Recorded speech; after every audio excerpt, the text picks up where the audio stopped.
ప్రతి ఇంట్లోనూ ప్రతి నాన్న పోలీసు అవ్వను, డాక్టర్ అవ్వను, వద్దు అంటుంటారు కదా. కానీ నువ్వు అలా కాదు, నువ్వు ఏం చేసినా ఓకే రా, నువ్వు సాధించేస్తావని నమ్ముతుంటూ ఉండిపోయాడు. ఇంకా అర్థం కావట్లేదు. దాని కూడా ఎవడన్నా వచ్చి నీ కొడుకు ఏం చేస్తున్నాడు రా అంటే, నా కొడుక సాధిస్తాడేదో, నా కొడుకు పాజిటివ్ ఉండిపోయాడు రా. నాకేం చెప్పలేదురా.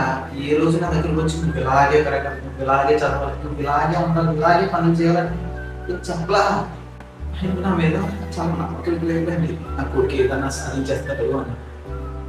నాకున్న మండిపుడు పోలీస్కి అది చేయాలి, ఇది చేయాలి, అది చేయాలి, ఇది చేయాలి, ఏం చేయాలి పిచ్చి వచ్చి లాస్ట్కి నేను అసలు సాటిస్ఫై చేయగలనా లేదని నా గురించి నలిగిపోతున్నాను. రోజు ఏం చేసి నేను ఆయన సాటిస్ఫై చేయగలను అనుకున్నాను. తన నమ్మకం వల్ల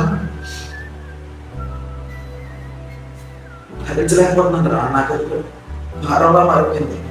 అంటే నాకు మా నాన్న దగ్గరకు వచ్చి నువ్వు విద్య చేస్తే బాగుంటుంది కదా అంటే సరిపోయింది. కానీ అలా లేదు. చాలా గొప్పతనంగా నాకున్న నాన్న ఏదో ఒకటి చేసి ఆయన సాటిస్ఫై చేయాలి.